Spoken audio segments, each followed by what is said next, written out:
তৃতীয় দিন সকালবেলা এখন ঘুম থেকে উঠেছি, প্রায় বাজে হচ্ছে 6টা।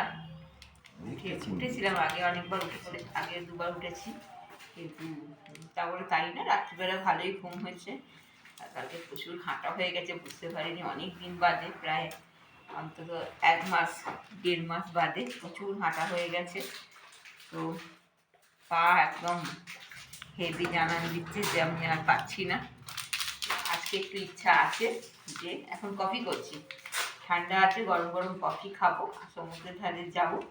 যদি মানে গাড়ি টাড়ি পাওয়া যায় বা সব কিছু হিসেব মতো হয় তাহলে একটু মোহনায় যাবো, যদি নাও যাই তাতেও কোনো নেই। মোহনা আমার ঘোরা আছে 2-3 বার, এবারে এসছি শুধুমাত্র বসে একটু রেস্ট নেওয়া। আর রেস্ট যদি বাড়িতেও ছিলাম, তাই জন্য রেস্ট নেওয়া সেইভাবে বলা যায় না।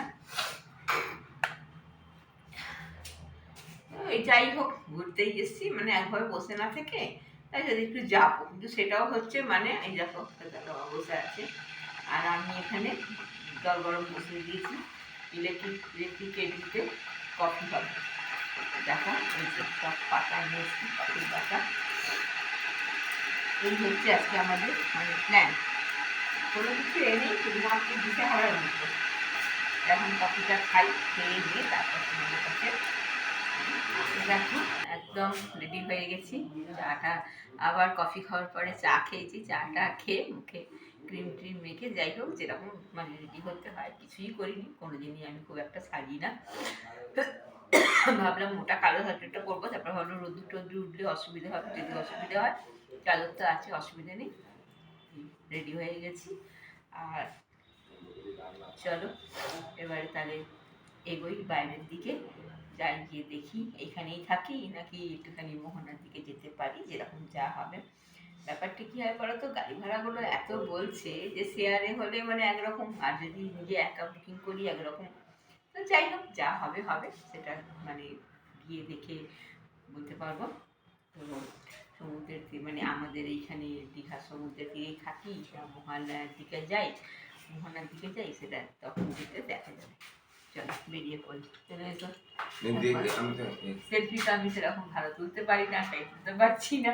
যে অনেক কটা বাড়ি থেকে ফোন করছে, মেয়ে বলছে তুমি একটু ফটো ছাড়ো, সেলফি দাও।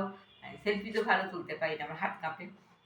যাই হোক চলো, দেখো চলে এসেছি, নেমে গেছি আমরা এতে, কি বলে যেন ওটা, মোহনায়। তো দেখতে পাচ্ছ সূর্যের অবস্থা দেখো, একদমই উঠতে পারছেন না। আর পুরো এত কুয়াশা, সেদিনকে যে এত ঠান্ডা হাওয়া দিয়েছিল, ঘর থেকে বেরোবার সময় বলেছিলাম রোদ্দুর উঠবে, তাই পাতলা সোয়েটারটা পরে গেছিলাম, কিন্তু একদম ভুল সিদ্ধান্ত নিয়েছিলাম। এত হাওয়া দিচ্ছিল যে কি বলবো। তো আমরা প্রথমবারে যখন 21 সালে যখন প্রথম আমি মোহনায় গেছিলাম, তখন কিন্তু আমরা মানে ওই বলে না মানে ভ্যান রিক্সা করে গিয়েছিলাম। ওনারা এমন জায়গা দিয়ে নামিয়েছিলেন যে কি বলবো, মানে সেটা একদম মোহনার যে একদম পুরো ওই লম্বা রাস্তাটা আছে সেইটার কাছে। কিন্তু এবারে আমরা ট্রেকারে করে গেছিলাম, সেই ট্রেকারে করে যাওয়ার সময় যেখানে নামালো সেটা মোহনার ওই মেন জায়গার থেকে অনেকটাই দূরে, বললো এখানেই নেমে গিয়ে আপনাদের হাঁটতে হবে। তো যাই হোক, আমরা সমুদ্রের পাড়টা দেখতে পাচ্ছ, সমুদ্রের পাড় মানে একদম জল তো প্রচুর মানে দূরেতে, আমরা পুরো ওই পাড় ধরে ধরে হাঁটতে হাঁটতে আচ্ছা দেখতে পাচ্ছ একদমই ঢেউ নেই, মানে একদম সমুদ্র নিস্তেজ হয়ে গেছে। খুব হতাশ লাগছিল মানে সমুদ্রকে দেখে, তবুও সমুদ্র দেখতেই আমি খুব ভালোবাসি। আর এই যে দেখো বোল্ডার দিয়ে করা আছে, এইটা হচ্ছে মোহনার সেই লম্বা রাস্তাটা। এই প্রথমবার যখন 21 সালে এসেছিলাম না, তখন আমি এই রাস্তাটার প্রেমে পড়ে গেছিলাম। তখন কিন্তু দুদিকে বোল্ডার ছিল না। তার একটা কারণ আছে, কি বলো তো, আমি একটা সিনেমা দেখেছিলাম মহাসংগ্রাম, অনেক তখন বেশ মানে অল্প বয়স। তো সেখানে হাজি আলি মসজিদ আর না একটা রাস্তা দেখেছিলাম, একদম সমুদ্রের জল রাস্তার ওপরে, মানে ঢেউটা পুরো ঢেউ দিয়ে ভেসে যাচ্ছে। তো সে তার বাবা আমাকে গল্প করেছিল যে ওই জায়গাটা হচ্ছে হাজি আলি মসজিদ আর লক্ষ্মীনারায়ণ মন্দির। তা আমার আর বোম্বেতে কোনো দিনও যাওয়া হয়নি, তাই সেটার আর দেখাও হয়নি, আর কোনো দিন দেখতে পাবো কি নাও জানি না। কিন্তু এই সেই রাস্তা, এই জায়গাটা দেখে আমার কিন্তু সেই মানে ওই মানে জায়গাটা দেখার খুব ইচ্ছা ছিল, কিছুটা হলেও সেই আশাটা মিটেছে। আর এই যে লম্বা একটা লাইট পোস্টের মতো দেখতে পাচ্ছ, এটা কিন্তু একদমই লাইট পোস্ট নয়, আমি খুব সামনে থেকে গিয়ে দেখে এসেছিলাম। এই যে দেখো দুপাশে দাড়ি কাটা আছে, আমি জানি না বা কারোর থেকে জিজ্ঞাসাও করিনি, কিন্তু এটা আমার মনে হয়েছিল যে জল মাপার জন্য মনে হয় ওটা কোনো মিটার। হ্যাঁ, আর মানে দুদিকে দাড়ি কাটা আছে, ওগুলোতে মনে হয় কতটা করে হয়তো ঢেউয়ে জল উঠছে বা জলের হচ্ছে, সেটা হয়তো মাপার কোনো রকম মানে দণ্ড, ঠিক জানি না। আর এই যে লম্বা রাস্তাটা, এই যে দুপাশে না মানে দিয়ে বোল্ডার দিয়ে সেই সৌন্দর্যটা নষ্ট হয়ে গেছে। কিন্তু আমি যখন 21 সালে এসেছিলাম কোনো বোল্ডার ছিল না, প্লেন রাস্তা। আর তার ওপর দিয়ে যখন ঢেউটা বইছিল তখন তার দৃশ্যটাই একটা অপূর্ব। আর এই যে দেখছো লম্বা লম্বা দড়ির মতো, ওগুলো কী বলো তো, মাছ ধরার জাল বাঁধা আছে, মানে তলায় জাল পাতা আছে। দূর থেকে ওটা সরু মতো লাগছে, কিন্তু ওটা ভীষণ মোটা মোটা রবারের, মানে তোমাদেরকে কি বলবো, এত মোটা মোটা রবারের ওই এগুলো, মানে লাঠিগুলো, যে মানে বলে বোঝানো যাবে না। তো এই দেখো মানে মোহনা, আমার তো খুব ভাল লাগছিলো। আর প্রচণ্ড হাওয়া দিচ্ছিল, পুরো কনকন করছে। আর মোহনায় যাব, একদম মাছ দেখবো না তা তো হয় না। তাই এ দেখো আমার প্রথমে খেয়ালই ছিল না যে মাছটা দেখাতে হবে, তারপরে ভাবলাম মোহনায় এসছি, একটু মাছ না মানে দেখালে হয়। তো সেই জন্য তখন আমি ক্যামেরাটা খুলেছি, কিন্তু তার আগে আমি পুরো শুটকি মাছের বাজার ঘুরে এসেছি, ক্যামেরা খোলা হয়নি। তো দেখো কত রকমের মাছ, কত ইলিশ, ভোলা, পমফ্রেট, তারপরে হচ্ছে কাঁকড়া, চিংড়ি, কত রকমের চিংড়ি, তারপরে বড় বড় হচ্ছে কি বলে যেন ভেটকি, কত মাছ। আর কিছু কিছু মাছ দেখলে তো গা হাত পা শিউরে শিউরে উঠছিল আমার।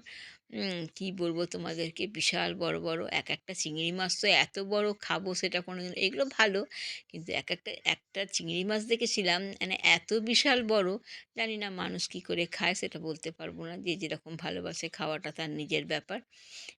আপরুচি খানা পররুচি পরনা কথাতেই আছে, যদিও এখন সবাই নিজের রুচিতেই পড়ে, নিজের রুচিতেই খায়। তো দেখো কত যে মাছ, এই যে এই মাছগুলো বলেছিলাম চিংড়ি মাছ, এই যে কত বড়, আমি ক্যামেরায় ঠিক করে তুলতেও পারিনি। বিশাল বড় মানে চিংড়ি মাছগুলো।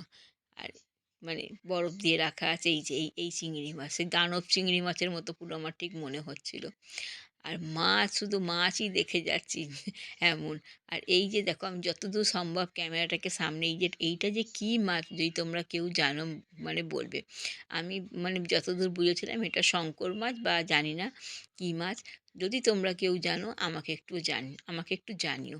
সে মাছগুলো দেখেই তো যেন আমার কেমন কেমন একটা হচ্ছিল। আমি মাছ ভালোবাসি, কিন্তু এতটাও ভালোবাসি না, আর সব মাছ আমি ভালোও বাসি না। আর এই দেখো আমি এগুলো আগে দেখিনি, এই ভেতর দিকে দেখো কারখানার মতো করা আছে অনেক শেডের। আর এখানে সব মানে ওই টোটোগুলো, অটোগুলো সব দাঁড়িয়ে আছে, আর বড় বড় ট্রলার, মাছের মাছ হয়তো নিয়ে যাওয়ার জন্যই হবে। তা আমরা এখান থেকে ধরেছিলাম, টোটো ধরে নিয়েছিলাম, টোটো শেয়ারে ধরেছিলাম। আর মানে আমাদের সাথে আরও দুজন উঠেছিল টোটোতে, এই তারা। তো যাই হোক, এত হাওয়া দিচ্ছিল যে ওরাও বলছিল, মানে বুঝতে পারেনি, ওরা কোনো রকম চাদরই নেয়নি, এদিকে সে তার বাবাও দেখো কোনো রকম চাদর নেয়নি, বেশি কায়দা দিয়েছে একেবারে। আর আমিও ঠান্ডায় পুরো একদম জমে যাচ্ছি। তো এই দেখো চলে এসেছি আমরা খেতে। কিন্তু এখানে কি বলতো, আমরা খাবার অর্ডার দিয়েছিলাম আলুর পরোটা আর কচুরি, কিন্তু সেটা আর দেখাতে পারেনি কেন, সেটা সেই সময়তে মানে ভিডিও কল করেছিল, সেই জন্য আমরা আর খাওয়াটা দেখাতে পারিনি। তো দেখো, টিফিন খেয়ে আবার চলে এসেছি আমি সমুদ্রের পাড়ে।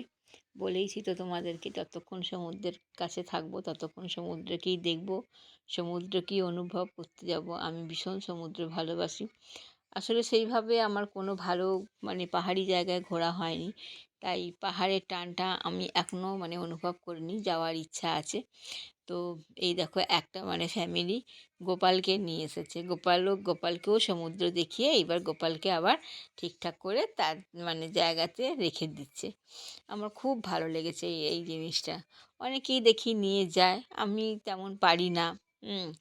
আর আমার বোনের এক মেয়ে আছে, সে হচ্ছে মৌমিতা। ও মানে ভীষণ গোপাল ভক্ত। ও পুরো গোপালকে ভাইয়ের মতো ভালোবাসে এবং গোপালকে খাওয়ানো দাওয়ানো এরকম। আর যেখানেই যায় গোপালকে নিয়ে যায়। ওরও ওরকম ছোট্ট গোপালের জায়গা আছে, সেখানে করে করে নিয়ে যায়। যাই হোক, ভালোই।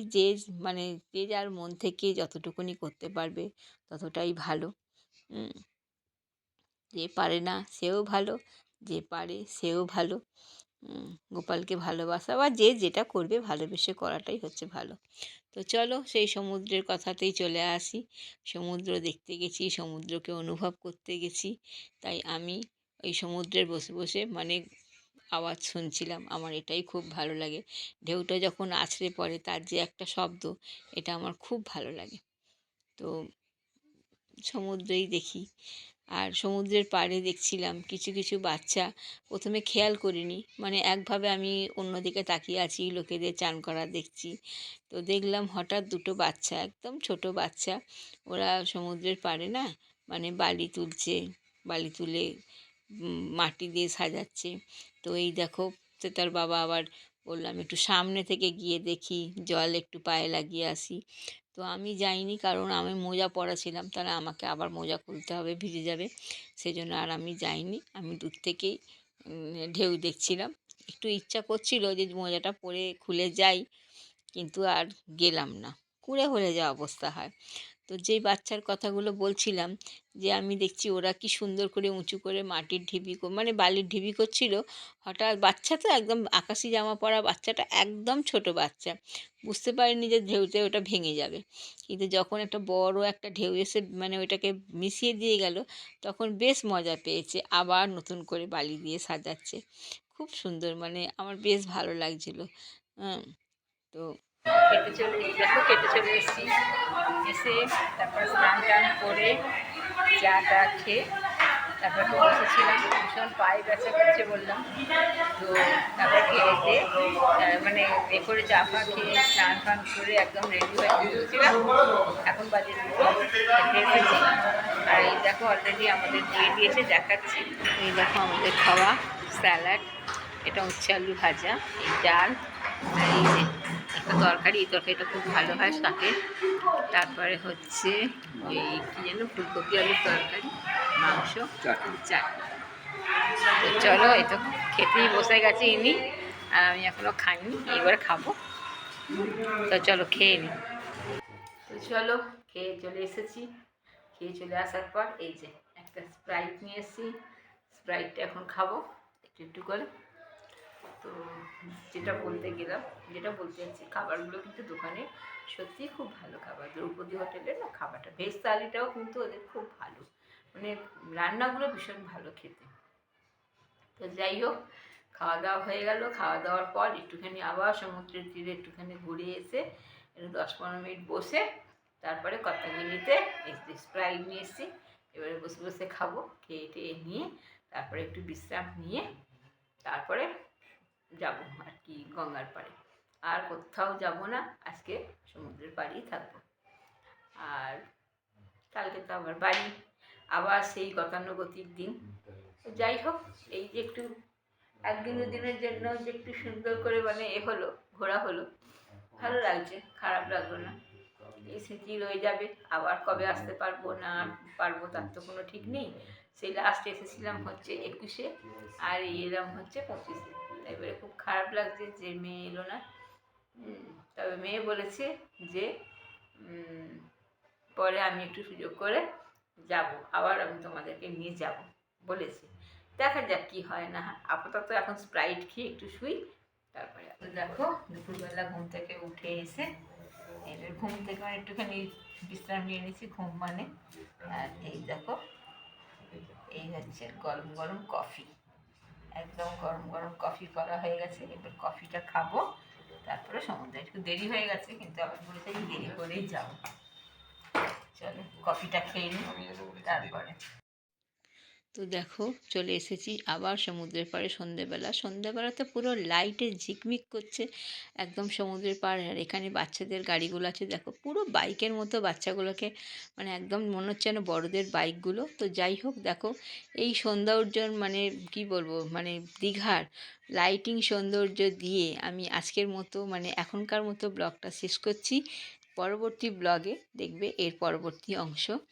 মানে আর আমি যেরকমভাবে আমার চোখে দীঘাকে দেখেছি, আমার যতটা ভালো লেগেছে সেটা দিয়েই তোমাদেরকে দেখাচ্ছি। এত সুন্দর করে মানে লাইটিং করা হয়েছে যে খুব ভালো লাগছিলো।